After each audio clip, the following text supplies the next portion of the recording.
अस्सलाम वालेकुम। आप सबका बहुत बहुत स्वागत है मेरे इस नए व्लॉग में। आज का दिन मेरे लिए बहुत भयानक भी था और बहुत ज़्यादा बिजी भी था और साथ ही बहुत रुलाने वाला भी था। जैसा कि मैंने अपने शॉर्ट्स ब्लॉग में बता रखा है कि मेरी बड़ी बेटी बहुत ज़्यादा बीमार पड़ रही है बदलते मौसम की वजह से, और उसके प्यारे बाबा जान उसकी हर फरमाइश एक के बाद एक पूरी किए जा रहे थे।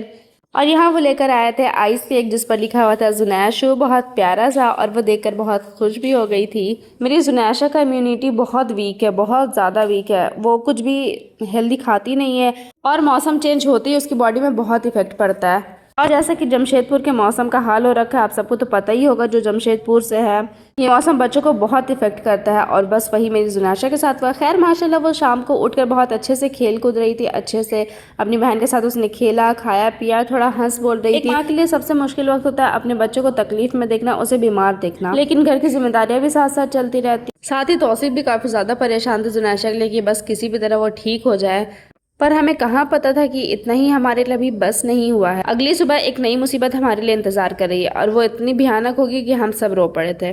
काम से थके हारे आकर तौसीफ सो गए थे और नेक्स्ट मॉर्निंग मैंने उठकर घर की सफाई की, झाड़ू वाड़ू लगाया। उसके बाद मैंने बाहर जाकर देखा तो हमारे घर में पानी नहीं था। एक तो पता नहीं ये इस्लाम नगर में क्या मसला चल रहा है पानी का कि वो पानी सुखा दे रहा है और चापाकल भी इतना हार्ड हो चुका था कि वो चल ही नहीं रहा था मोटर लगने की वजह से, और वो मोटर हमारे बगल वाले घर पे लगा था।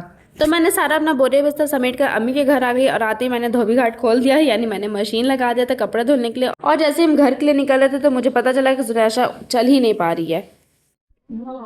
और फिर हम इतना डर गए थे कि पता नहीं इसे क्या हो गया, ये खड़ी ही नहीं हो पा रही थी। चलने की बात तो बहुत दूर है, खड़ी भी नहीं हो पा रही थी और हम बहुत ज़्यादा डर भी गए थे। उसके बाद मैंने किसी तरह से अपने आप को शांत कराया और फिर इसने कुछ खाया नहीं था तो मैंने घर आकर इसे सबसे पहले आम काट कर दिया क्योंकि ये आम शौक से खाती है। तो इसने बस थोड़ा बहुत वो खाया और खाकर वापस से लेट गई क्योंकि इससे ज़्यादा देर बैठा भी नहीं जा रहा था। मेरे दिल में रह रहे एक अजीब सा डर आ रहा था कि पता नहीं क्यों क्या इसे ऐसा क्या हो गया कि जिससे खड़ी भी नहीं हो पा रही रातों रात, क्योंकि एक दिन पहले ये बहुत अच्छे से खेल कूद रही थी। इसके बाद हमने डॉक्टर का पता लगाया तो पता चला कि वो जहाँ बैठते हैं वहां से उठ चुके, उनका टाइम खत्म हो गया है। अब वो डायरेक्ट शाम को ही मिलेंगे, तो हमें तब तक वेट करना था। और जुमा का भी दिन था तो यहाँ पर जुनैशा ने बिरयानी की डिमांड की थी तो अम्मी ने वो बनाया, और तौसीफ की दावत थी तो वो भी आ गए थे जुमा बाद नमाज पढ़कर। फिर हमने साथ मिलकर खाना पीना खाया, उसके बाद वो चले गए थे काम पर। और फिर शाम होते ही बारिश भी शुरू हो गई थी, पर तौसीफ भागते हुए आए क्योंकि जुनैशा को डॉक्टर के पास ले जाना था। तो हम फौरन ही चले गए डॉक्टर के पास और डॉक्टर से चेकअप कराने के बाद हमने झटपट से ले लिया इसका सारा मेडिसिन वगैरह। वेट भी काफी कम है इसका और इम्यूनिटी सिस्टम तो बहुत वीक है।